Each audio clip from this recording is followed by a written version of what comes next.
Welcome everyone to the first talk on the pandemic resilient cities. And by the time of recording this video, more than 4.8 million people have been infected by COVID-19, resulting in almost 320,000 deaths globally, while experts predict that the virus will likely affect the majority of our population. Emergency Architecture and Human Rights, in collaboration with the Copenhagen Architecture Festival and Think Fast, collective urban response to COVID-19, decide to organize a series of 5 talks to bring experts from the building environment, the health and the humanitarian sector into a conversation to discuss around the following topics. The first one, that is why we're here now, is the disaster and pandemic. Second one is the health infrastructure. The third one, urban living, density and pandemics. The fourth, human rights and contextual cities. And after the fifth one will result on a collectively developed manifesto on pandemic resilient cities. So today we have the honor to have Stephen O'Brien and Luca Fontana with us discussing on the topic disaster and pandemics. And the Right Honourable Sir Stephen O'Brien is a British internationalist, politician, global health advocate and campaigner, businessman, diplomat, industrialist and lawyer who completed his term at the United Nations Under Secretary General for Humanitarian Affairs and Emergency Relief Coordinator in the late 2017.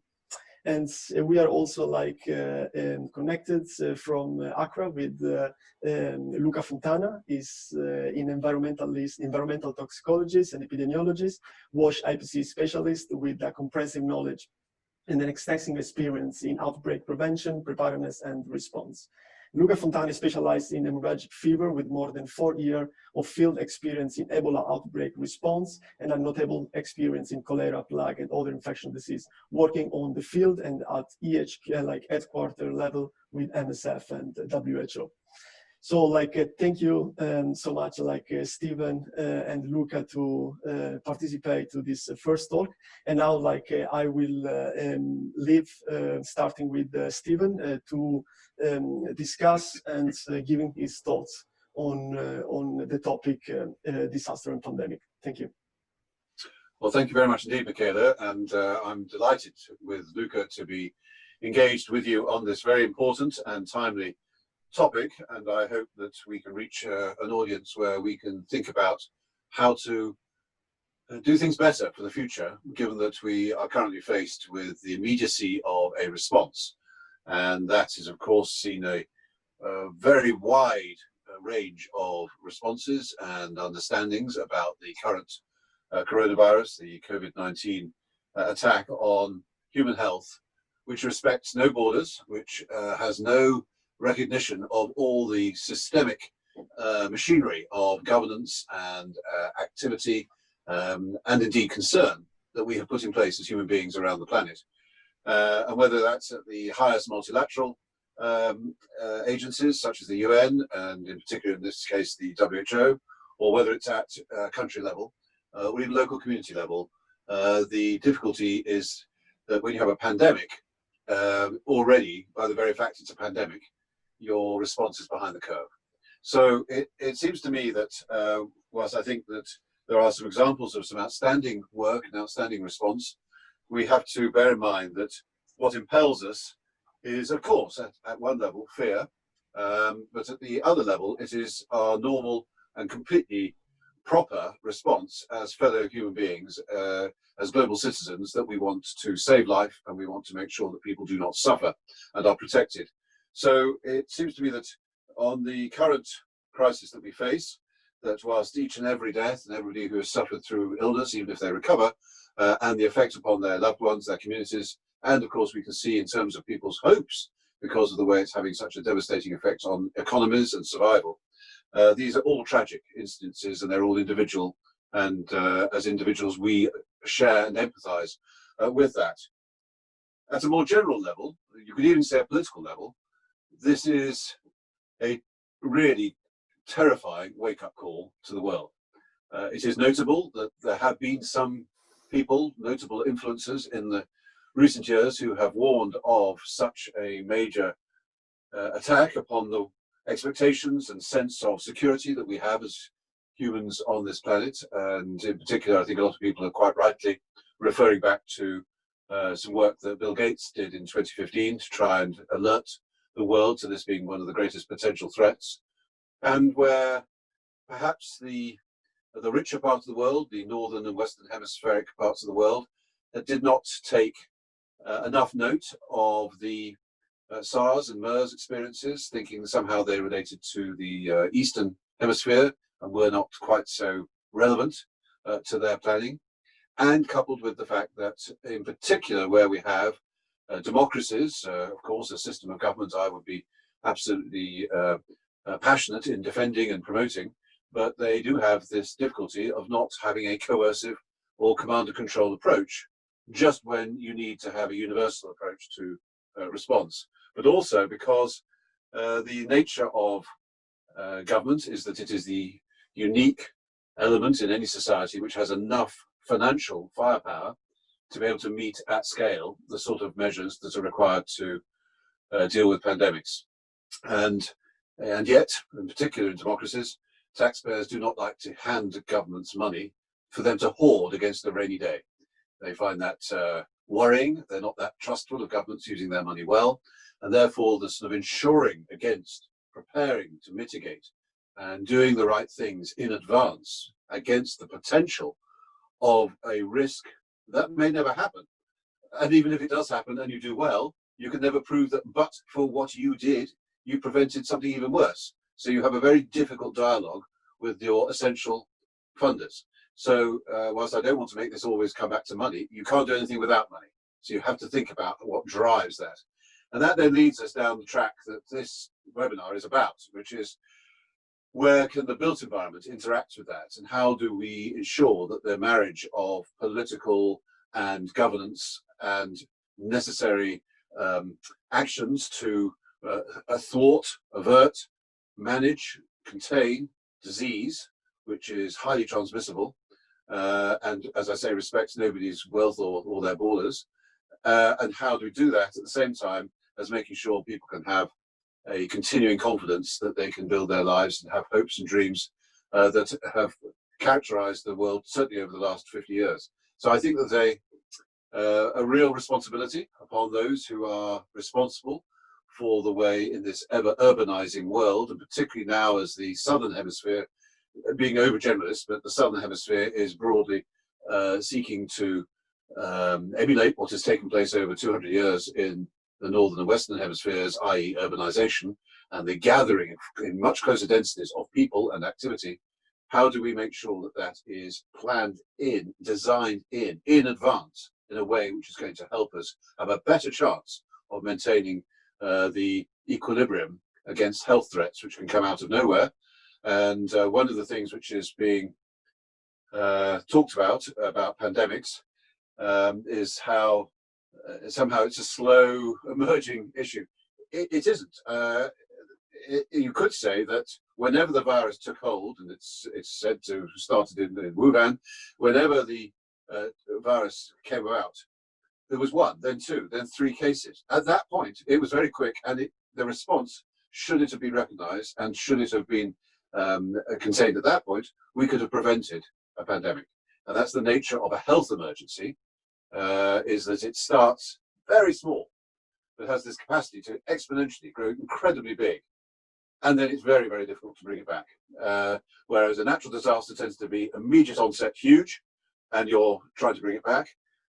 Whereas the majority of humanitarian work around the world is by and large this creeping, slow onset, mainly through man-made deliberate conflict. Like 90% of humanitarian need is caused by man-made conflict, and then is protracted over many decades even, and is very difficult to get access to because of the nature of the events. So I think there are many points to be debated about the way we design in a built environment, which is going to be better able to deal with these health crises, global emergencies, but at the same time is going to work with the warp and weft of the way human beings behave, rather than be something which they will feel very constrained and therefore over time come to disrespect. Thank you, Stephen, for your thoughts on these topics. And now, I'm delighted also to hear what Luca has to say on this. And after we will consequentially like understand, I will try to do some questions, and they can and you like can explain like a bit more. Thank you, Michele, and thank you, Stephen. Well, very impacting speech, and thanks for sharing this thought. Actually, I drafted a couple of lines, much more narrowed down to how facility level and structure and flexibility, how a care facility can be readapted and repurposed to deal with such a big emergency. But after you share your thoughts, I would like to just line up on that I remember at the end of the big Ebola outbreaks that affected West Africa 2014-15, amongst our specialists, this small group of healthcare workers specialized in infectious disease, hemorrhagic fever, we start discussing about what next, because when it will come, it's not a matter if, no, we knew there was something that was going to arrive. Most probably an airborne virus, droplet disease, and that's happened. And it's not that coronavirus is a single example. Yeah, that's first time we have something as big as a pandemic in this century, but we saw similar outbreaks popping up in different countries. I remember 2016, 17, sorry, I was in Mozambique, and we had the cholera outbreaks starting in Maputo, in the capital, and spreading all over the country. 2018, plague outbreaks in Madagascar, and within a few weeks we had the whole country affected from north to south part. And yeah, a big discussion about why this is happening. We have better healthcare system, we have better surveillance system, we can detect and disease can be notified in a timely way, we can deploy expert team, staff, medical equipment in a really timely way wherever in the world today. But what is pushing why we are not able to contain this disease, this infectious disease in a timely way?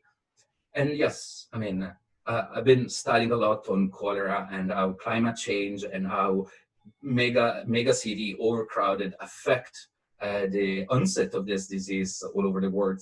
And this, what is pushing people to gather in overcrowded city with poor water and sanitation, with lack of medical care and unemployment. So yes, I agree with you, as human causes event, financial crisis, unemployment, low education, insecurity, wars, all this brought together, and that's what I believe is the nest, the basic, the fertile ground for this outbreak to spread faster than we can contain.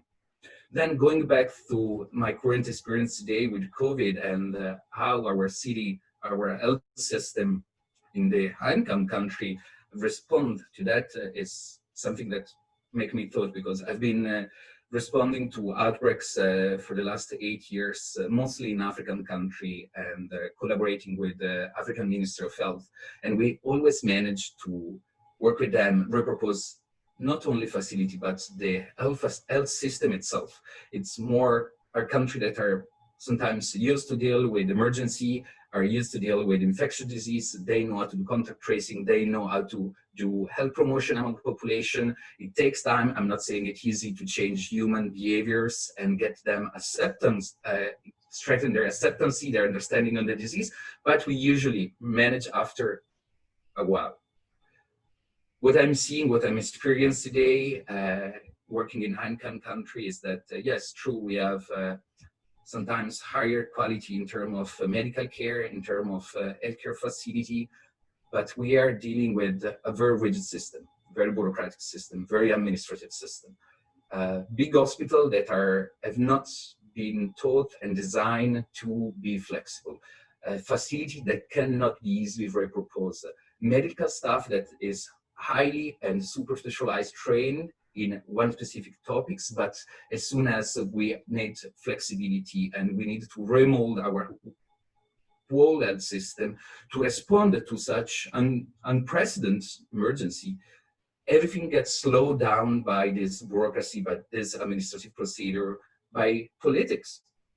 I had the feeling and the impression that many countries respond not with experts, not with specialists, but with politics. And that's slow down and sometimes undermine as well the whole response itself.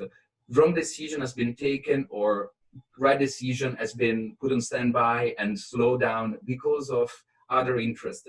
And the super parties institution that were meant to take the lead and to push for scientific evidence-based decision to be implemented didn't manage to take their role, to take the responsibility and to make things happen as they were expected to be that by their mandate.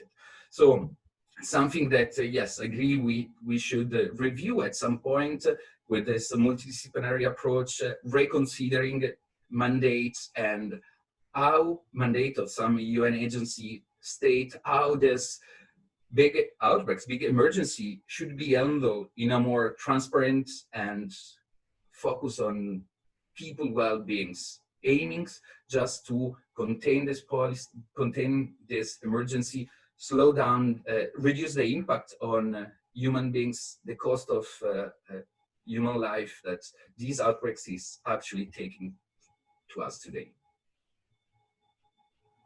Thank you, Luca. Thank you, Stephen, again. And like was two very different speech, but also this is like the idea of this series of talks, like people that are professionals that are coming from a different background, from a different experience, and that are discussing on the same topics, like what we can do together. And now, like exactly about this, I would like to see like you discussing on two main questions that's a result from previous talks. So, like, how could a multidisciplinary approach, include humanitarian, health, and building environment sector, help mitigate future pandemics? And the second question is how rapidly urbanized country in the global south will effectively prepare for the next pandemics, and how we can support this process. So now I leave again like the word to you, like to understand, like of course there are two very different like questions that could take hours to discuss about, but like we are very interested to understand and hear from you.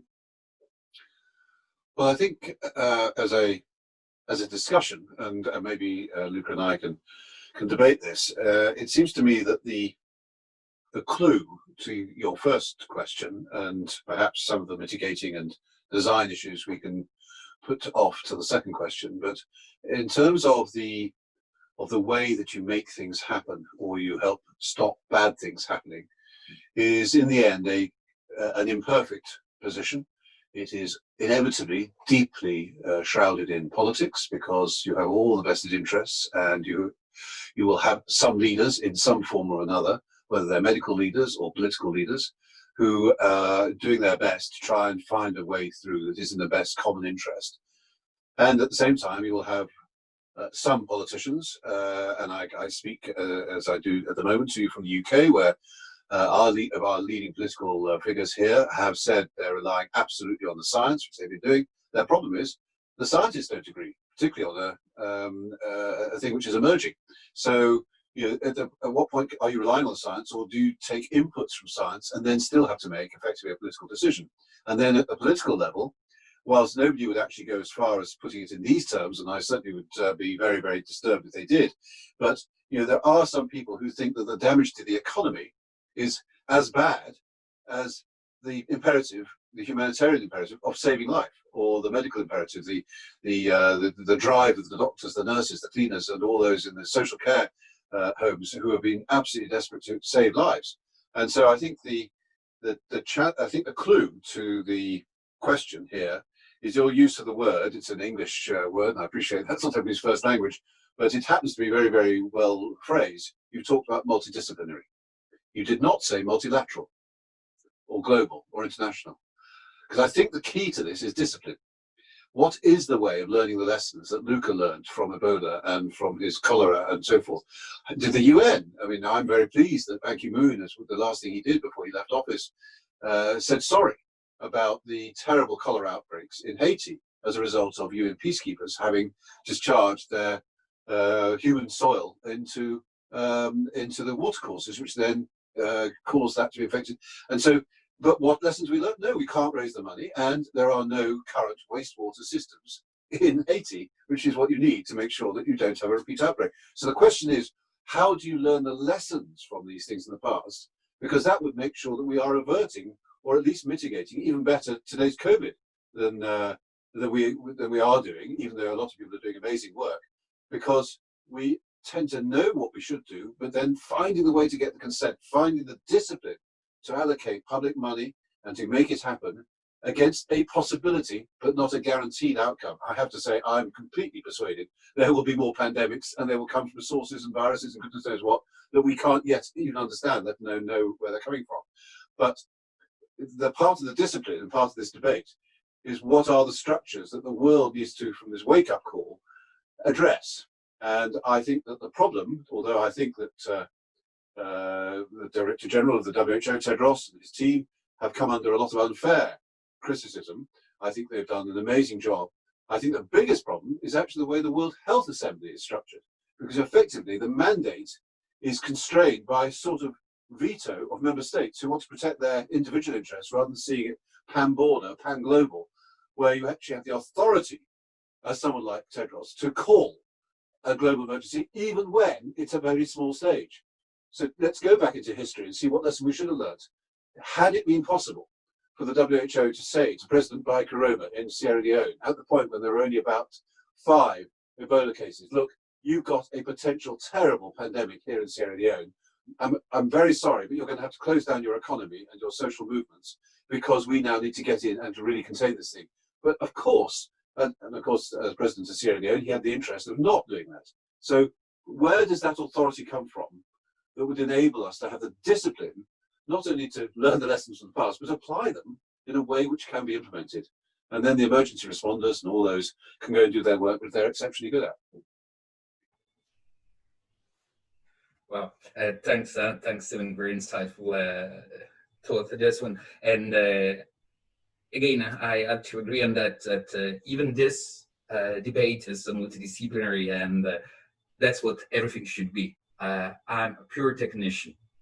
I work based on scientific evidence and knowledge on outbreaks, infectious disease, pathogen management, but this knowledge alone cannot lead a response on itself.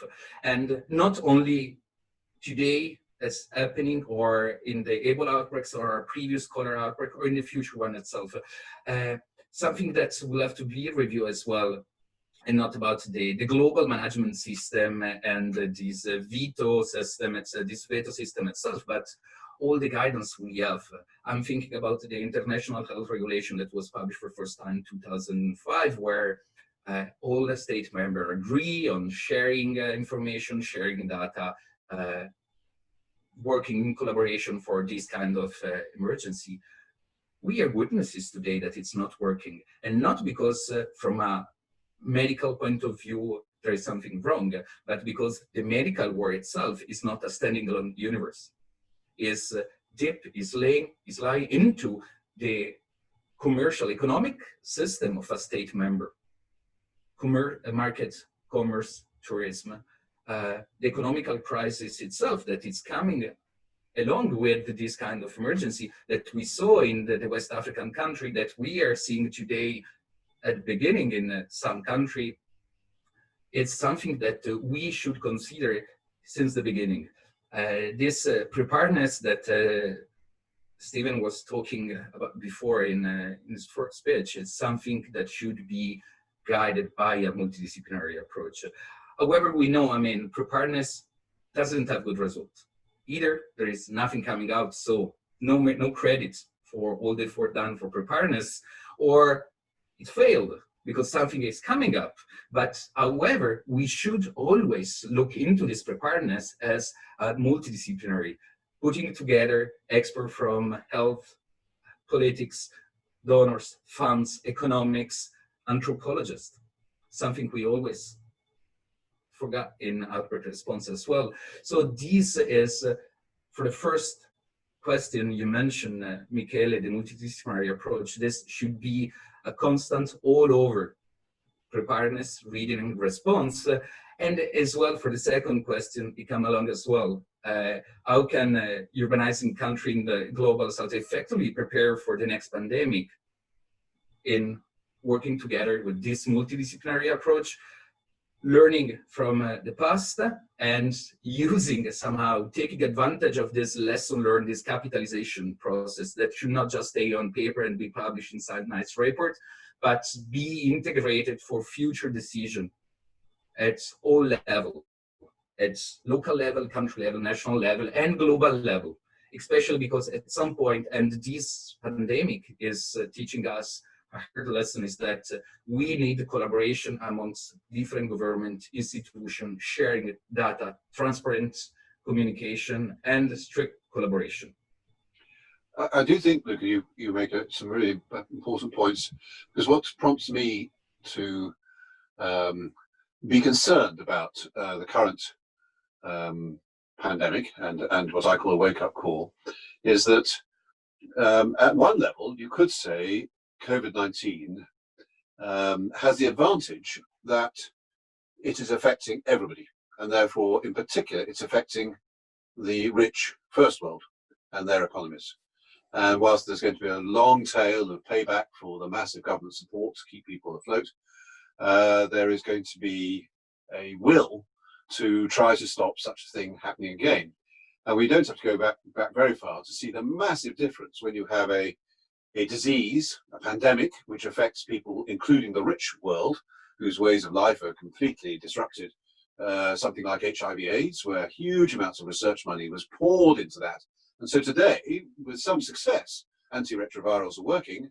And the bigger thing that we are now doing on AIDS is how do you care for people living with AIDS? It isn't now so much the same on preventing death, although that's not so true of many parts of the African continent, where it's ceased to be it's become much more a disease which is affecting women as much as in the initial stages some decades ago it affected many men.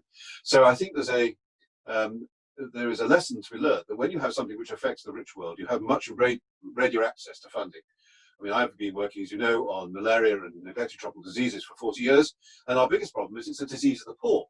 So the normal funding for research through the pharmaceutical companies, many of whom are exemplary in giving at cost a lot of their products to deal with these diseases of the poor, whether it's diarrheal disease or that outbreak of plague you mentioned in Madagascar. These are very difficult to get funding for because they don't affect countries which have got the money.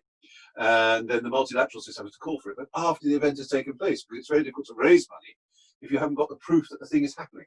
So I do think there's a real issue about making sure that we use this opportunity to say that it's in everybody's interests, even if sometimes the pandemics will only affect those who are a long way away. It's in everybody's interest to work at all of these things, because you don't know which one is going to come and undermine and disrupt your way of life. So I think there's a good reason for us to be much more sharing, without getting into the sort of political philosophy of whether this is a rather sort of socialist idea. And everybody knows I was Conservative MP, so I don't come from that point of view at all. So there's a need to recognise some things rise higher than the party political squabbles around the world, and that this is something which is in the common interest of the global citizenship, where we need to find a common mechanism and where we can have this authority through discipline to impose, even though in democracies that is not really the way of the language,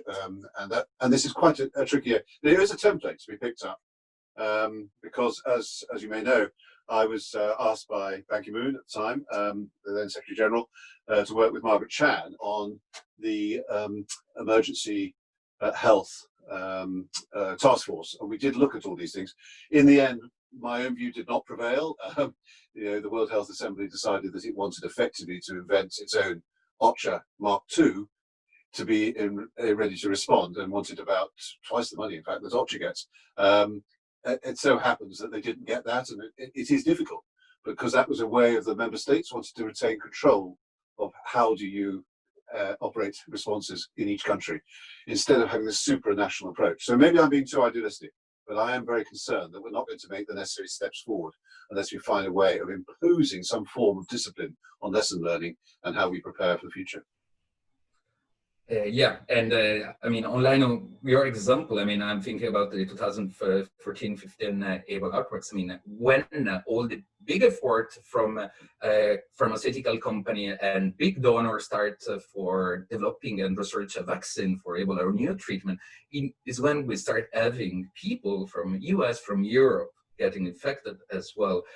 And yeah, how can we heterogenize? How can we push forward and having a more comprehensive approach is maybe rather than imposing something is having a super party, institution, agency, organization, somehow a UN mandate as well, in line with the UN mandate, to be above all this political gains and the country interest and see for the global well-being, leading the research words, the academic words, toward what is the best and the most important, how to cover the most compelling needs for the globe, for the whole world, and not just based on events like Ebola, like cholera, like malaria, like Zika. No, we cannot be always reactive. We should be proactive and having a global interest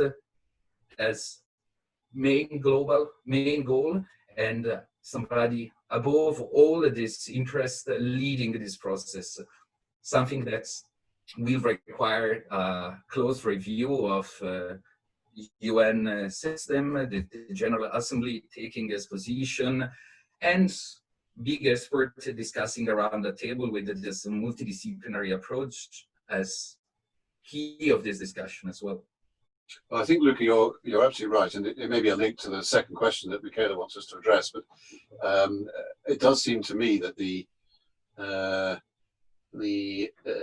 is a good starting point. There's a good entry point to this, and that is where the world has come and is agreed on the SDGs, and being prepared for pandemics and having equal and accessible health for everybody is clearly an agreed goal. The thing is that we have agreed the ends. What we now need to do is to find the mechanism which wills the means to get there. And that's where the SDGs are a starting point, because we're agreed those are good goals. The trouble is sometimes the means to get there are not easy in terms of our current expectations of the way politics and accountability and democracies work, and the way that countries want to be in charge of their own destinies and the sense of sovereignty, and also where the economic trade-offs come. So maybe that's a good starting point, given that this first question that Michaela wanted us to address is at quite a high general level. But of course, like all things, it will depend upon the actuality and the detail. And I suspect to some degree that's a link into the second question.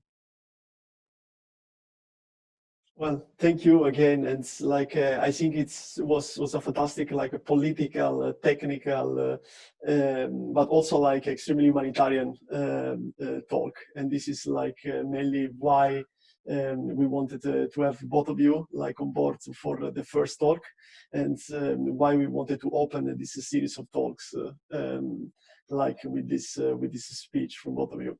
And like, so now I will thank like all the people, the audience that are going to hear and listening, like what they had to say on this first first talk on disaster and pandemics. And like it was an honor to have both of you again. And we are going to do a second like talk, and will be released on the next Friday, and it will be on the topic of health infrastructure, where we will have specialists from WHO and from the Barcelona Institute for Global Health. They are going to talk also about like the new support the WHO started on the help desk and in technical network to respond and support Ministry of Health all over the world, but also like UN agencies and different international organizations. So thank you very much, and like see you on the next talk on pandemic resilient cities.